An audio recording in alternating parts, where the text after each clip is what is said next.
খুলনা নগরীর দৌলতপুর এলাকায় এক যুবককে মাদক মামলায় গ্রেপ্তারের ঘটনায় পুলিশের বিরুদ্ধে হয়রানির অভিযোগ এনে খুলনা আদালত চত্বরে উপস্থিত সাংবাদিকদের সামনে অভিযোগ তোলে তার পরিবার।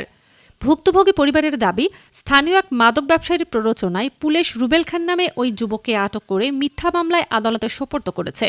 পরিবারের সদস্যরা জানান, রুবেল খানের বিরুদ্ধে বর্তমানে কোনো মাদক মামলা নেই। তাকে অহেতুকভাবে আটক করে ইয়াবা উদ্ধারের অভিযোগে মামলা দায়ের করা হয়েছে। তারা ঘটনার সুষ্ঠু তদন্ত ও ন্যায় বিচারের দাবি জানিয়েছেন। আদালত সূত্রে জানা যায়, ২৫ জুন ২০২৬ তারিখে দৌলতপুর থানার একটি মাদক মামলায় গ্রেপ্তারকৃত আসামি মোহাম্মদ রুবেল খানকে আদালতে প্রেরণ করা হয়েছে। পুলিশের দাবি, গ্রেপ্তারের সময় রুবেল খানের কাছ থেকে ৬০ পিস ইয়াবা ট্যাবলেট উদ্ধার করা হয়, যার আনুমানিক মূল্য ১৮,০০০ টাকা। এই ঘটনায় দৌলতপুর থানায় মাদকদ্রব্য নিয়ন্ত্রণ আইন ২০১৮ সংশ্লিষ্ট ধারায় মামলা রুজু করা হয়েছে। ওই মেয়ে আর ওই জামাই মিললে ৪০,০০০ টাকা দৌলতপুর থানায় দিয়ে সেই দারোগা দিয়ে মামলা গত রাত্রে ঘুমের থেকে ৪ জনে কোলে করে নিয়ে গাড়িতে উঠে দৌলতপুর থানায় নিয়ে মামলা করে দেয় ৬০ পিস বাবা দিয়া। সেই জামাইটা জীবনও মামলা খায় নাই, মামলা চেনেও না, কোর্টে আসেও নাই। সেই জামাইটার আজকে এগুলো করে দিচ্ছে। এই বাচ্চা দুটো দেখার মতন কেউ নাই আর আল্লাহ ছাড়া এই পৃথিবীতে। আল্লাহ, এখন সেই জামাই আবার বাড়িতে বাসে আসে, আবার হুমকি দিচ্ছে, তোমাকে এইবার দেবো, এইবার সবাই দেবো, সবাই রেহে দিয়ে ধরাইয়া দেবো পুলিশের কাছে, জেলখানায় তোমাকে মাইরে ফেলাবো, এই সেই অনেক হুমকি দিচ্ছে।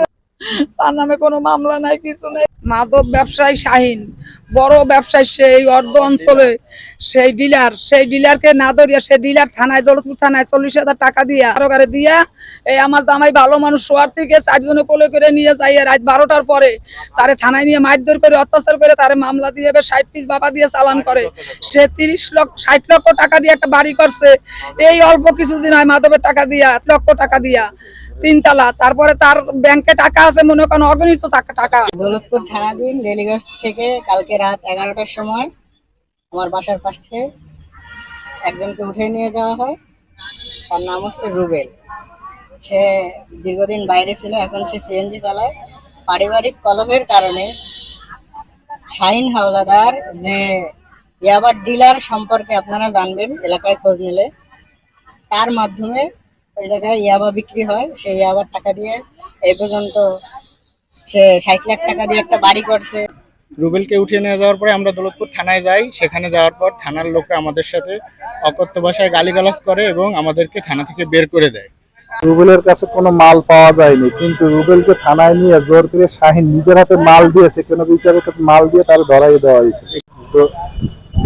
দৌলতপুর থানায় গতকাল রাত্রে দৌলতপুর রেলিগেটের মোড়ের তনে রেল লাইনের সাইডে রুবেল থাকে, তার বাসায় খালি মানুষ পায়ে দৌলতপুরের সেকেন্ড অফিসার তিনি তারে যাইয়া ফাও ঘরের তুলে নিয়ে তার ৬০ পিস বাবা দিয়ে তার মামলা দিয়ে তার আজকের কোর্টে পাঠায়। এ বিষয়ে কেএমপির দৌলতপুর থানা অফিসার ইনচার্জ মোহাম্মদ মুরাদুল ইসলাম বলেন,